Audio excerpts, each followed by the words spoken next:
Allahumma rahmna bil Quran. Hadirin yang dirahmati oleh Allah. Terakhir kemarin bahas tentang membunuh jiwa tanpa hak. Intinya kita sesama manusia dilarang untuk saling membunuh.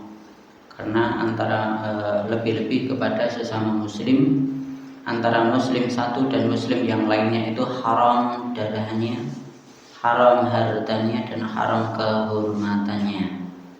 Kalaupun ada masalah diselesaikan baik-baik. Kalau kita marah, ya udah marah sewajarnya saja. Bahkan Rasulullah pernah bersabda, laisa syadidu bisur'ah innamas syadidul ladzi yamliku nafsahu indal ghadab.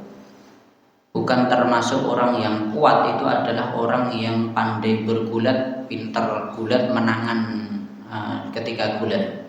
Justru orang yang kuat itu adalah orang yang bisa mengendalikan dirinya ketika marah. Apapun masalahnya, jangan mudah marah. Bahkan Rasulullah juga pernah bersabda, la taghdab wa lakal jannah. Jangan kamu marah, bagimu surga. Seperti itu. Apapun kesalahan orang lain kepada diri kita, barangkali itu juga karena kesalahan kita. Bisa jadi seperti itu. Kalaupun tidak, ya itu berarti ujian untuk diri kita. Selesai itu aja. Kita tidak perlu berdele-dele untuk bahkan sampai membunuh orang lain, jangan. Karena itu dosa besar. Bahkan Rasulullah pun juga pernah bersabda, barang siapa man qatala mu'ahadan lam yarih raihatal jannah wa inna rihaha tujadu min masirati arba'ina aman. Barang siapa membunuh orang kafir yang ada perjanjian dengan orang Islam atau dengan negara Islam, maka dia tidak akan mencium baunya surga, padahal harum wanginya surga itu dapat dihirup dari jarak 40 tahun perjalanan. Sampai seperti itu. Kepada orang di luar Islam pun juga sama.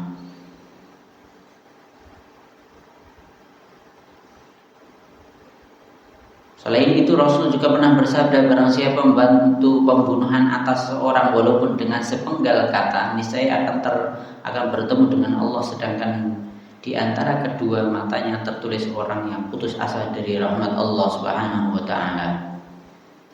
Na'udzubillah tsumma na'udzubillah. Intinya kalau kaitan dengan jiwa enggak perlu kita jangan kita bunuh orang lain dengan apapun, dengan alasan apapun, kecuali kalau memang untuk jihad, karena untuk qisas atau yang lain sebagainya, sesuai dengan aturan Allah saja. Berperang, dia memerangi Islam, kita juga berperang untuk membela Islam, misalnya seperti itu, boleh silakan. Tapi kalau sama muslim jangan. Sama manusia tidak boleh membunuh, lebih-lebih kepada sesama muslim. Mungkin sebelum sudah saya sampaikan juga kaitan dengan kalau kita nggak senang dengan orang, jangan deket-deket dengan orang itu. Udah selesai. Jangan deket-deket dengan orang itu.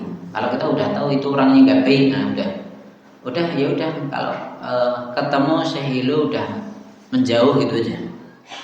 Insya Allah kita nggak akan interaksi dengan dia. Udah selesai. Dia nggak akan bikin marah kita. Udah seperti itu. Karena kita teman juga bisa milih. Teman bisa milih kita interaksi dengan siapa, itu pilihan kita. Kalaupun dia nyelo-nyelo, ya udah kita segera minggir gitu aja, daripada kita sakit hati, daripada harus melakukan hal-hal yang seharusnya tidak kita lakukan. Selesai. Karena selamanya di dunia ini akan bertarung, bertengkar antara hak dan batil, selamanya seperti itu. Bahkan baru tadi saya dengerin khutbah bagus, bahwa roh itu seperti burung. Empritnya kan mungkin karo gagak mana ya? Karena mungkin selamanya nggak mungkin. Nah, begitu pula kontol ki karo kontol bodoh-bodoh bareng mabur. Merpati juga sama. Yaitu pasti sekawanan, sekelompok. Itu ya sama seperti itu. Roh pun juga sama. Roh manusia itu yang mirip seperti itu. Manusia itu kan bermacam-macam, antara orang jelek, orang setengah jelek, orang jelek banget, orang bejat, atau orang beriman, orang munafik, orang kafir, siapapun itu pasti ya jaringannya itu sefrekuensi ini loh, sekelompok, selevel, sefrekuensi, ya pokoknya mungkin sinyalnya podo ngono lho. Wis ngono kuwi barep wong apik mesti ketemune senenge karo wong apik wis ngono kuwi. Wong elek kuwi yo iso seneng tapi sama-sama wong elek. Orang munafik pun juga sama. Orang munafik pun juga pasti senengnya sama orang-orang munafik. Jadi yang sefrekuensi sama. Maka dari itu ya kita harus hati-hati. Ini sabda Nabi SAW berkaitan dengan ini dan ini benar. Tinggal diri kita ngaca aja. Kita seperti apa, kita senangnya dengan siapa, kumpulnya dengan siapa, yaitu nanti mencerminkan diri kita di situ. Makanya kalau memang tidak sefrekuensi, tidak sejalan, sepemikiran, tinggalkan aja, udah selesai. Itu aja, nggak perlu kita ngeladenin seperti itu sampai kita marah-marah. Atau bahkan kita misalnya di media sosial, kalau kita nggak senang dengan kelompok tertentu, ya jadi add ngono wae lah. Jangan berteman dengan orang seperti itu, diblokir, dibuang, gitu aja selesai. Kita nggak akan nemu orang-orang yang seperti itu lagi kan gitu. Atau bahkan iklan-iklan, kadang kan ada iklan sing yo jane dhewe usaha ora maksiat usaha. Tapi sok-sok iklan ngono ku ya piye ngono kuwi. Ngono kuwi langsung blokir atau spam, udah selesai. Besok insya Allah nggak keluar, kecuali paling setengah tahun lagi mungkin keluar lagi mungkin. Dan seterusnya dan seterusnya. Tinggal kita buangin orang-orang seperti itu. Jadi dalam Islam pun kita tinggal menghadapi siapa. Kita hadapan dengan orang baik, kita insya Allah baik. Kalau dengan orang yang tidak baik, kita harus keras. Kita singkiri orang-orang seperti itu. Selesai insya Allah. Selanjutnya sihir, dosa besar yang ketiga. Tukang sihir itu kafir. Sebagaimana firman Allah Subhanahu wa taala, "Walakinna syayatina kafaru yu'allimuna an-nasa as-sihr." Akan tetapi setan-setan itulah yang kafir. Mereka mengajarkan sihir kepada manusia. Dalam mengajarkan sihir kepada manusia, setan tidak mempunyai maksud kecuali agar ia menjadi musyrik. Intinya di situ. Sihir itu apa toh? Ada yang tahu sihir? Sihir itu nanti yang masuk mirip kalau sulap itu kan cuma trik saja. Kalau sihir itu ada bantuan setan. Jadi seperti itu. Ini yang harus difahami terlebih dahulu. Kalau sulap cuma trik gitu aja boleh, halal seperti itu. Jadi cuma trik aja supaya supaya asli kurti ngulak-walik dan seterusnya, atau hilang asli dilebok kene ganti ya, misalnya seperti itu. Kalau cuma sulap saja itu bisa dipelajari, monggo silahkan. Tapi kalau ada bantuan setan atau yang lain sebagainya, itu tidak diperkenankan, masuknya di sihir. Ya, sihir paling mudah, contoh paling mudah itu di masanya Nabi Musa alaihi salatu wassalam. Tukang sihirnya melempar tongkat, melempar kayu berubah jadi ularan gitu. Nah, terus mukjizatnya Nabi Musa pun juga sama, tongkat dilempar jadi ular beneran Nabi kali itu. Berubah jadi ular beneran, dan semua ular yang dilempar dari tongkat dan tali yang dilempar oleh tukang sihir semua dimakan oleh ularnya Nabi Musa alaihi salatu wassalam. Sihir itu seperti itu. Tukang sihirnya tidak merasa tersihir. Ya tongkat wae. Tali ya tali wae. Tukang sihir tetap melihat itu sama seperti aslinya. Tapi ketika melihat tongkatnya Nabi Musa benar-benar berubah jadi ular dan memakan semua tongkat dan tali yang mereka lemparkan. Nah seperti itu. Tukang sihir itu ya cuman tipuan mata, dan itu pasti ada bantuannya. Ada bantuan dari syaitan. Ya, ini kaitan dengan sihir. Yang ngajari sihir siapa? Setan. Itu yang ngajari sihir setan. Selanjutnya, berkenaan dengan Harut dan Marut, Allah berfirman, dan apa yang diturunkan kepada dua malaikat di negara Babil, yaitu Harut dan Marut. Sedang keduanya tidak mengajarkan kepada seorang pun sebelum mengatakan, sesungguhnya kami hanya cobaan bagimu. Sebab itu janganlah kamu kafir. Maka mereka mempelajari dari keduanya apa yang dengan sihir itu mereka dapat menceraikan antara kedua suami dengan istri, di antara suami dan istri. Dan mereka itu ahli sihir, tidak memberi mudarat kepada dengan sihirnya kepada seorang pun kecuali dengan izin Allah. Dan mereka mempelajari semua yang memberi mudarat kepadanya dan tidak memberi manfaat. Dan sesungguhnya mereka telah tahu bahwa barang siapa yang menukar Alkitab, menukar kitab Allah dengan sihir itu, tiadalah baginya keuntungan di akhirat. Surat Al-Baqarah ayat yang ke-102. Dan ayat ini pun biasanya digunakan oleh tukang-tukang ruqyah itu. Harut dan Marut itu aslinya malaikat, tapi karena dia melakukan kesalahan, justru ngajari sihir, ya udah. Setelah itu dikutuk, dia nggak jadi malaikat yang baik. Jadi malaikat pun juga ada yang dikutuk, seperti itu. Ya, intinya dia ngajari sihir. Salah satu sihir itu adalah bisa intinya itu kerjaan setan. Kerjaan setan yang menyebabkan suami istri bisa cerai misalnya. Itu kan juga sihir. Nanti kaitan dengan sihir itu juga beda tipis dengan dukun, perdukunan. Maksudnya di situ. Dengan perdukunan ini. Dan Anda dapat menyaksikan betapa banyak orang yang tersesat memasuki wilayah sihir dan menyangka bahwa hukum sihir itu haram saja. Mereka tidak menyangka bahwa hukum sebenarnya adalah kufur. Mereka mengajarkan ilmu simia dan mengamalkannya, ilmu sihir ini. Padahal ia sihir ansih. Ada juga yang mengikat seorang menggunakan guna-guna atau pelet dari istrinya dan sejenisnya dengan kalimat-kalimat yang tak bermakna, yang kebanyakan syirik dan kesesatan. Intinya di situ. Jadi sihir itu yang mirip seperti dukun, dengan ngasih pelet biar seneng, atau memisahkan antara orang, atau membunuh, atau santet, itu masuk di sini semuanya. Intinya semuanya nanti menjurus kepada kekufuran dan kesyirikan.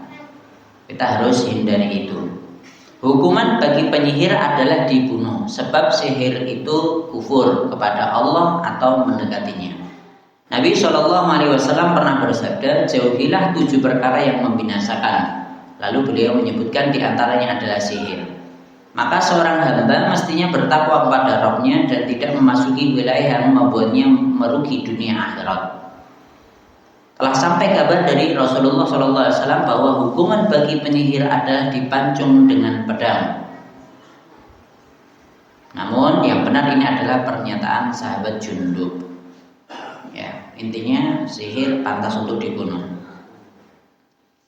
Bajalah bin Abbad berkata, telah sampai kepada kami surat dari Umar setahun sebelum wafat yang isinya, hendaknya kalian membunuh semua penyihir laki-laki dan perempuan. Jadi sampai seperti itu.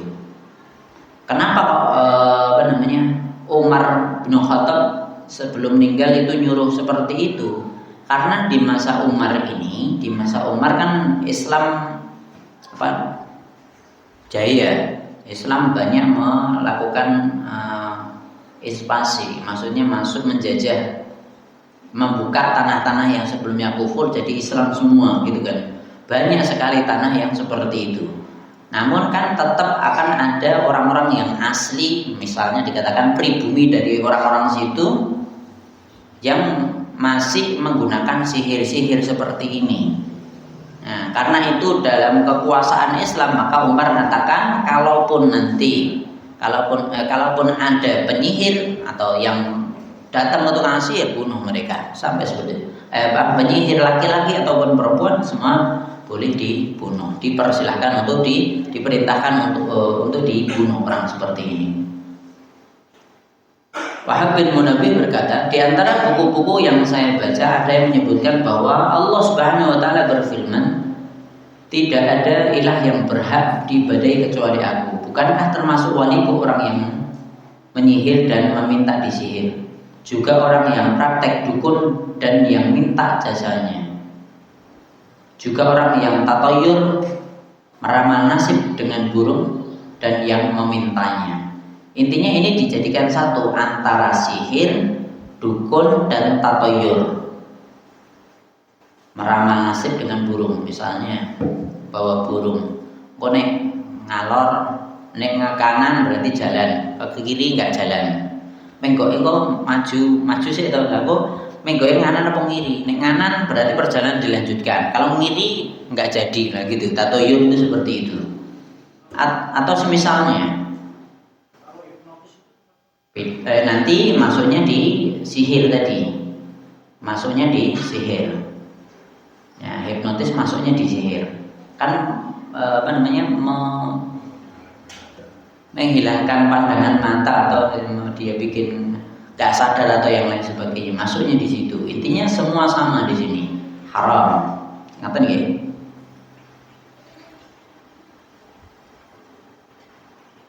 Silakan. Kalau ada orang yang mengatakan dia mempelajari yang dinamakan tenaga dalam.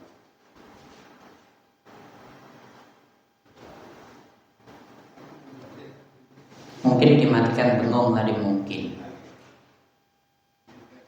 Dimatikan tadi. Langsung aja monggo. Langsung aja nunggu sambil nunggu.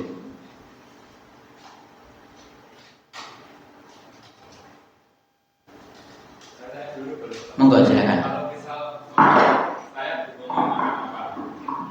Bingung? mau makan apa? Ya. Kalau nanti saya makan, kalau Nggak boleh. Belum lagi nanti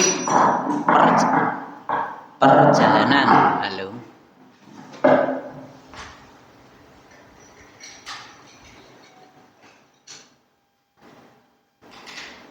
Belum lagi misalnya perjalanan ada kucing hitam, kan ada seperti itu.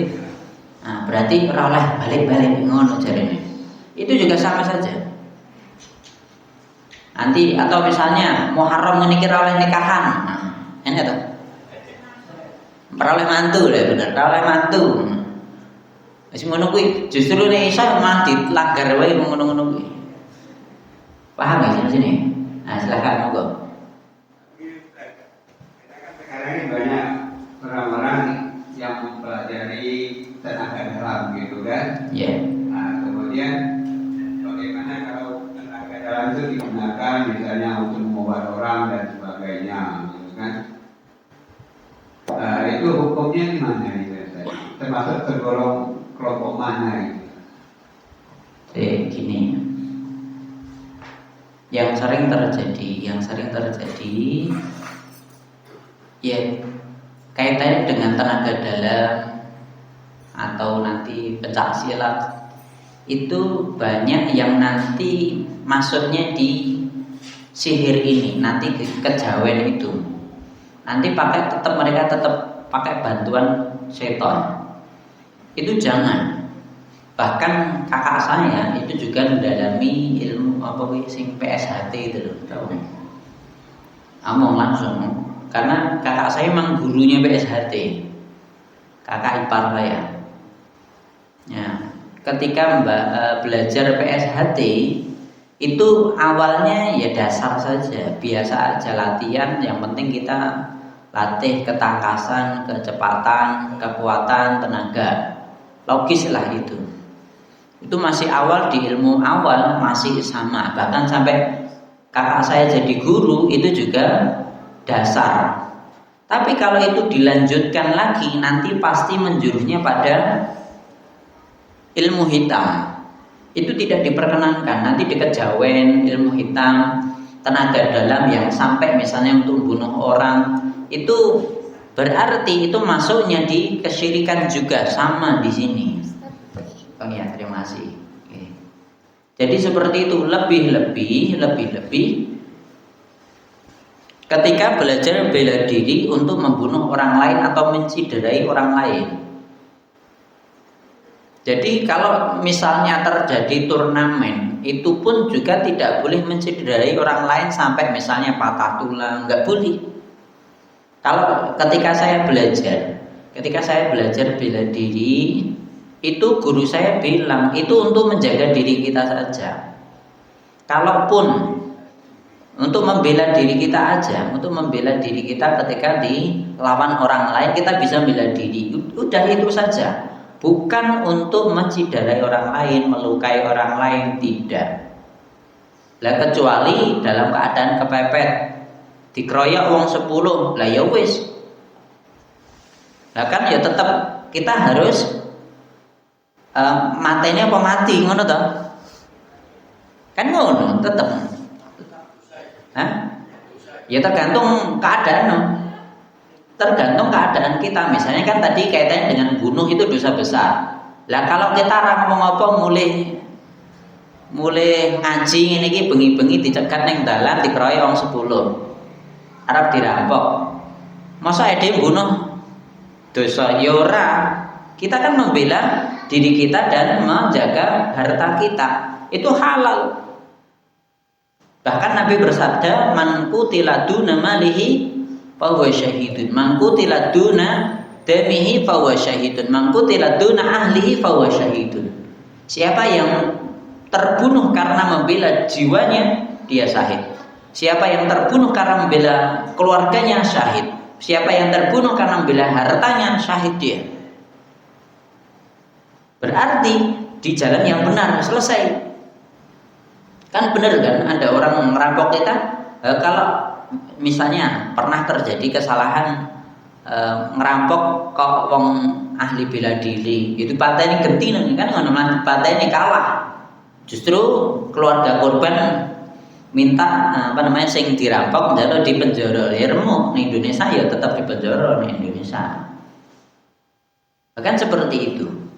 Ya, jadi ketika kita belajar ilmu bela diri itu seharusnya yang paling dasar itu harus tahu bahwa itu untuk membela diri kita saja.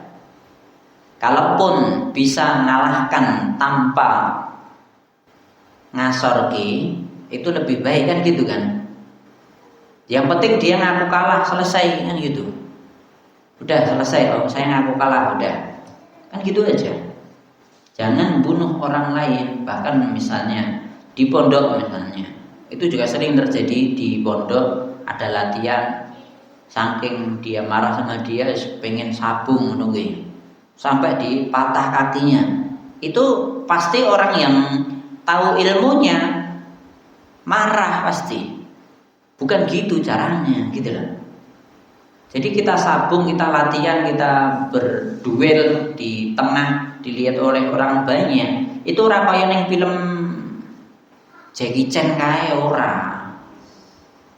Apa film apa kayak Jet Li apa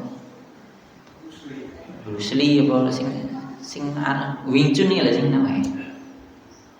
Nah, kan ada yang Wing Chun juga kan seperti itu. Bukan seperti itu caranya. Jadi kalau ada latihan untuk biar tahu mana juaranya, itu kan dilihat dia kalah. Kalahnya itu bukan karena patah atau bukan karena mati, bukan seperti itu. Ngoten nggih? Ya.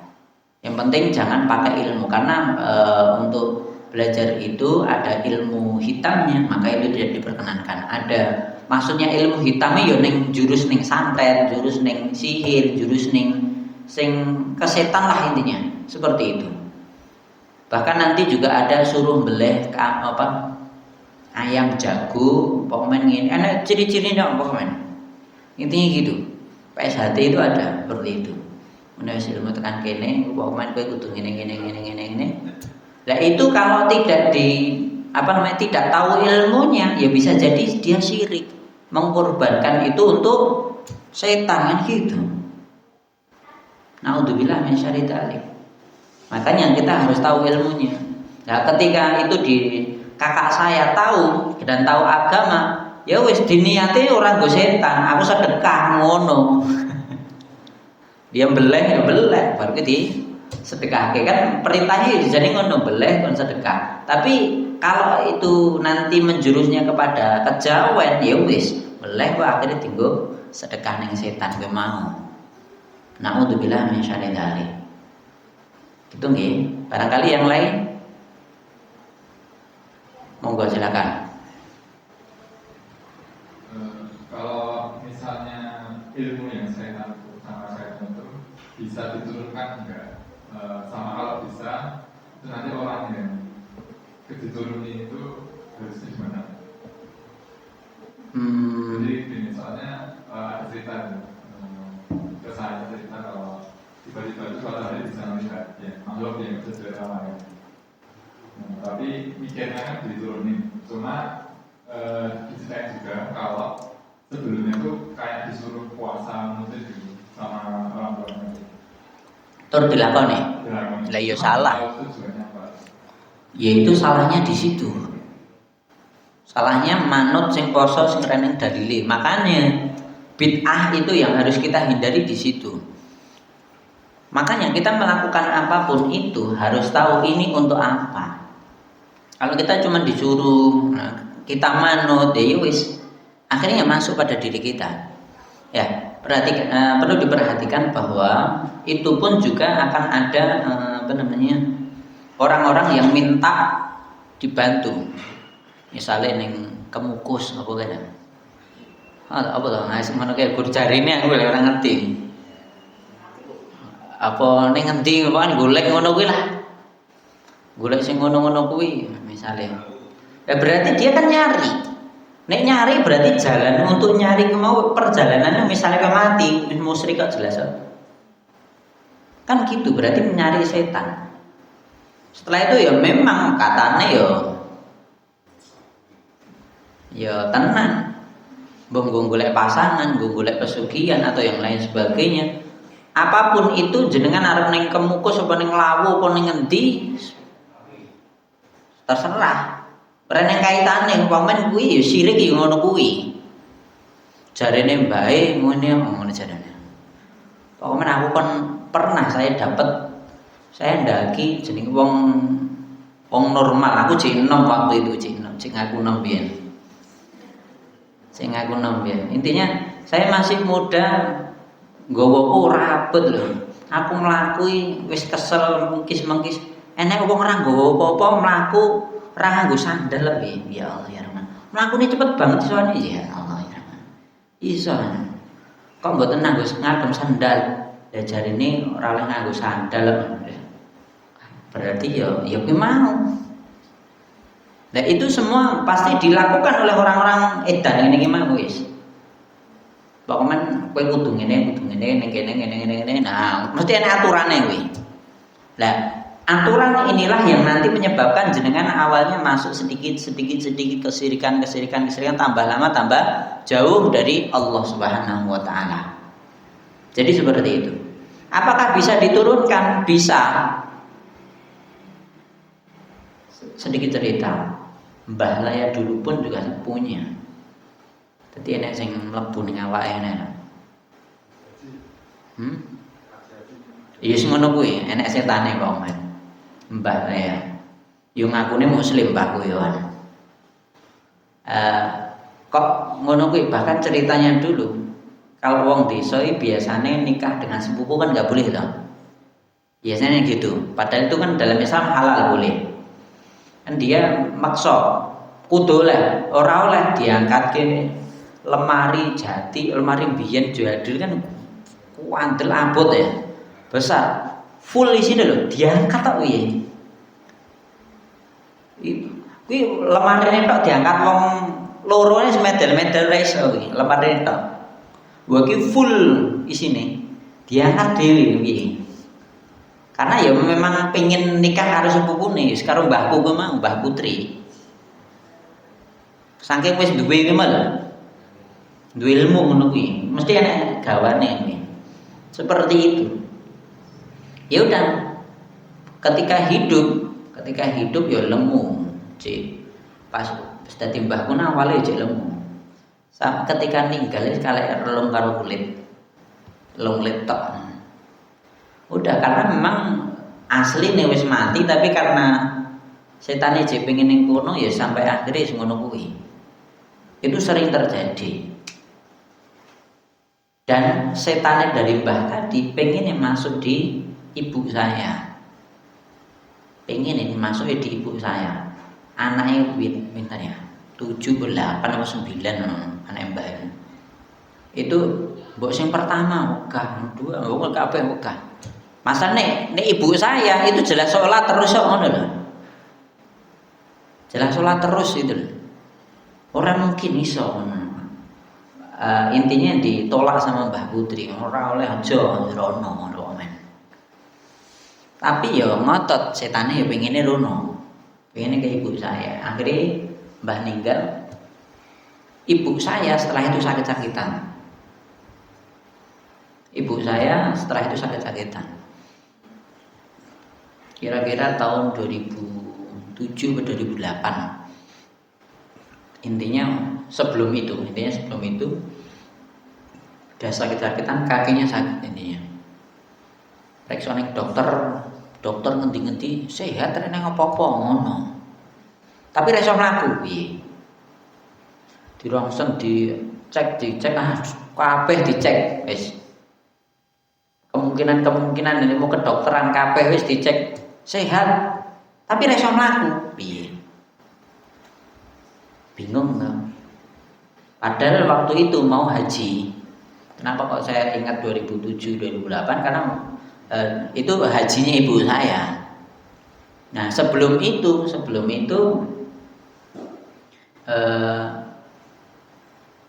ibu saya wis komen alternatif nanggo jamu, dipijet di ning dokter wis kabeh di lab sehat, ning pijet ya ora apa-apa. Kabeh jamu wis diombe wis kabeh. Wis usaha maksimal. Sampai akhirnya terakhir itu dibekam. Akhirnya dibekam. Ketika dibekam reaksi setannya. Jadi setan itu kalau diri kita ada setannya, ketika dibekam pasti ada reaksi. Pasti marah setannya. Ketika dibekam itu, ya udah. Langsung dihentikan bekamnya. Ditanyain. Loh mosok yang bekam kan teman bapak saya. Mosok istrine jenengan enek isine ngono. Ora percaya. Lah aku ya ora tau nebokke. Intinya kan semua itu biasanya pakai perjanjian dengan setan itu. Kalau masuk itu biasanya pakai perjanjian. Kalau enggak kemasukan pun kemungkinan kecil, kecuali kalau biasanya ngelamun, ora tau salat, ngono kuwi mungkin kemasukan atau dia menyendiri dan lain sebagainya. Itu bisa jadi kemasukan. Tapi kalau biasa sholat, nggak pernah ngelamun dan lain sebagainya, kok enak mesti ada masalah di situ. Langsung ditelusur, ngene wae takok takok wong tuamu, sing sapa? Mbah ibu dari ibu yang Mbah Putri. Takok rono, ya wis mangkat rono, tenan bae. Mbah apa jenenge? Intinya ketika seseorang ada setannya itu biasanya ada ikatannya. Ada bukulnya. Nanti belajar surat Al-Falaq itu. Perempuan-perempuan yang niup di buhul itu ikatan-ikatan. Ikatannya itu diikat di mana gitu loh. Itu harus tahu. Kalau enggak bisa keluar. Fisik biasanya seperti itu. Bisa jadi intinya dia buhul itu jimat. Kalau bahasa kita jimatnya dengan berbagai bentuk. Bisa setut, bisa dompet, bisa kalung, bisa keris, bisa apapun ya, intinya di situ. Ada pengikatnya itu. Yujane berbentuknya misalnya pedang ya pedang ngono. Keris ya keris ngono reneng taline, tapi itu setannya itu di sini. Kalau setannya ini terus nanti diruqyah atau dibuang, nanti bisa hilang, bisa lepas. Ya kalau dibuang pun ya harus hati-hati, harus ahlinya. Di ruqyah dulu, nanti setelah itu dibuang. Ya. Intinya takok ning Mbah Putri mau. Takok se, oh iya. Anu setan apa? Gawane mbahmu biyen njaluke ning kowe ngono jarene. Njaluke melu kowe ngono. Mbah, kula mboten purun, pokoknya akhirnya njaluk ngerti bukhule itu tadi di mana. Ya udah, setelah ketemu dibawa yang peruqyah, diruqyah. Alhamdulillah sehat. Jadi seperti itu. Itu tadi dibawa diruqyah. Ibu saya diruqyah, jimatnya itu diruqyah, selesai.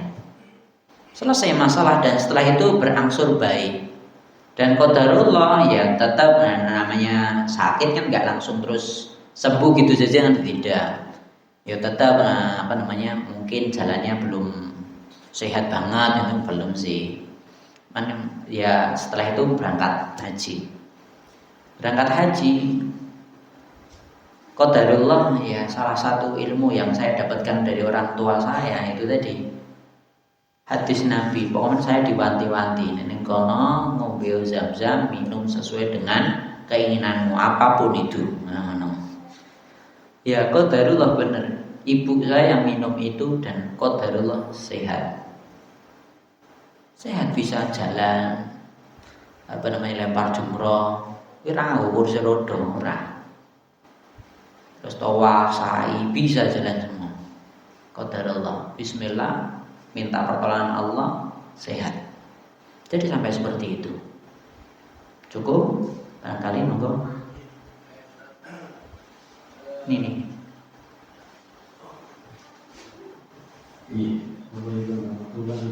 Waalaikumsalam.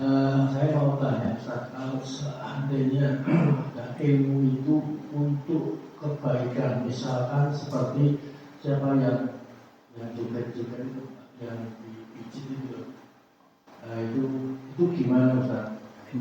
Itu apakah termasuk sihir atau yang dari Kalimantan itu? Yang kedua Ustaz, kalau sudah terlanjur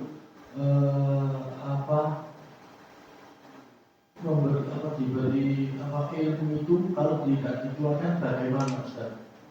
Terima kasih. Sing joget-joget apa tak kurang ngerti.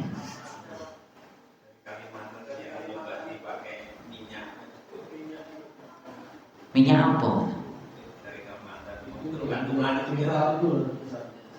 Kon joget barang apa? Yang mengobati itu pakai nari-nari gitu. Ya wallahu alam. Kalau itu saya nggak tahu kan gitu. Ya mungkin bisa jadi untuk menarik pelanggan nganggo joget sih ya monggo. Nek kur ngono tok lho ya. Kan enek to wong dodolan gen menarik jane ya dodolane ya es padha biasane tapi nganggo joget-joget sih nganggo atau yang bagaimana kan terserah toh, itu kan untuk menarik pelanggan aja. Kalau cuma seperti itu boleh lah. Tapi kalau ya tergantung. Jadi yang penting di situ tidak ada unsur bantuan setan, selesai. Tidak ada ilmu hitam, monggo. Ngoten nggih. Ya, terus yang kedua, kalau sudah bacut masuk ra gelem ngetokke ya dosa.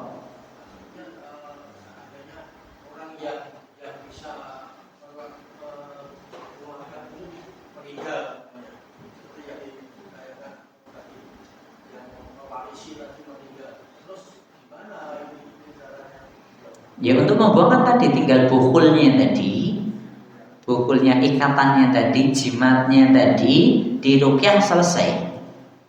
Orangnya diruqyah selesai. Kalau yang menurunkan orang yang udah meninggal itu kan maksudnya, ya udah kalau udah masuk pada diri kita udah tahu segera mana jimatnya diruqyah selesai insyaallah. Kalau misalnya jimat masih sembunyi loh ya, masih disembunyikan, diruqyah keluar dia. Setannya keluar, tapi karena jimatnya masih, setan balik pasti. Setan pasti balik. Paham ya sampai sini? Monggo. Buhul kita nggak tahu, ya udah. Kita tanya dulu. Pasti ada yang tahu. Pasti ada yang tahu. Jadi seperti itu.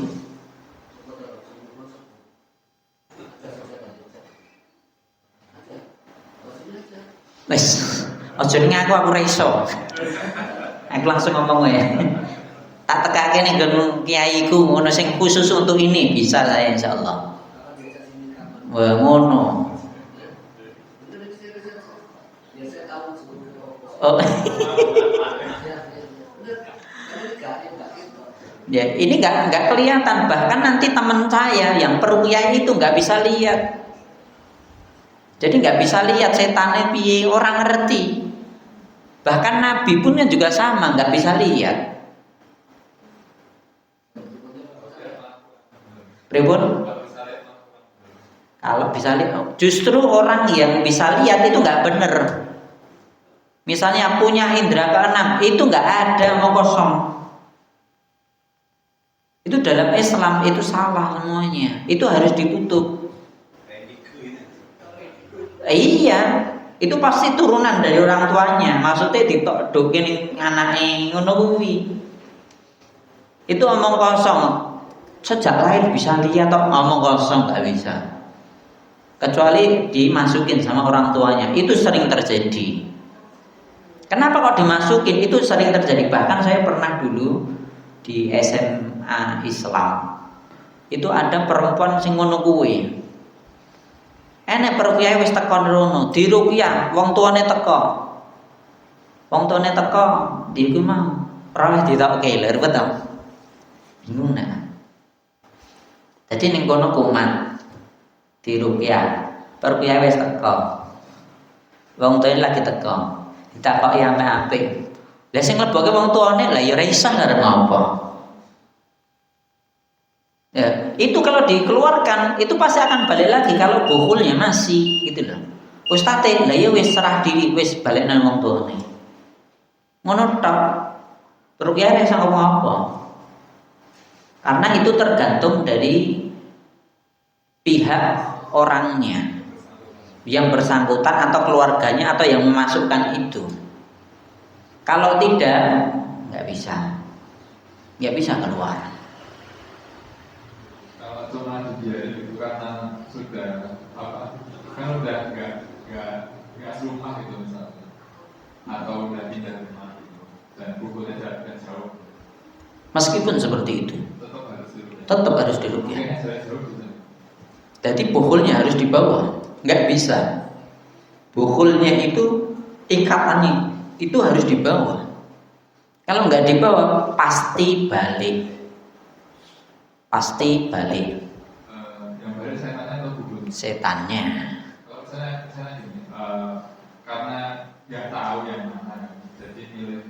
Saya tidak bisa cuma bawa atau bawa berapa? Itu nggak cukup. Nggak cukup.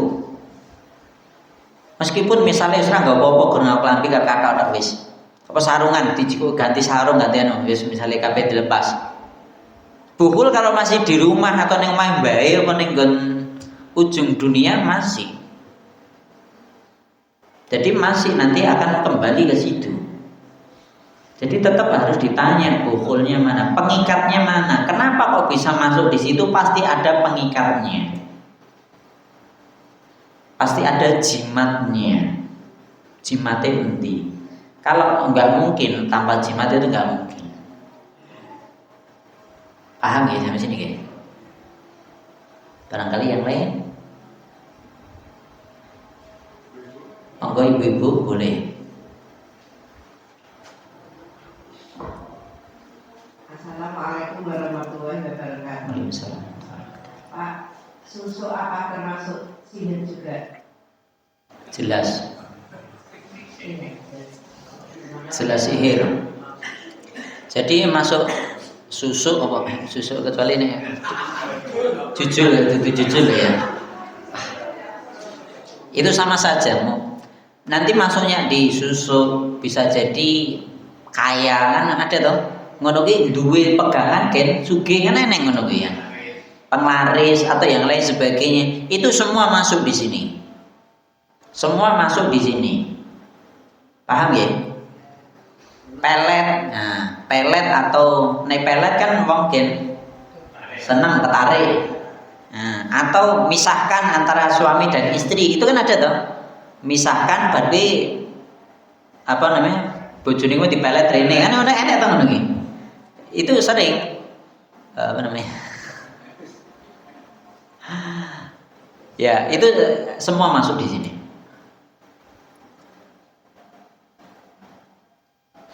Cinta ditolak, dukun bertindak misalnya. Kan enak tuh.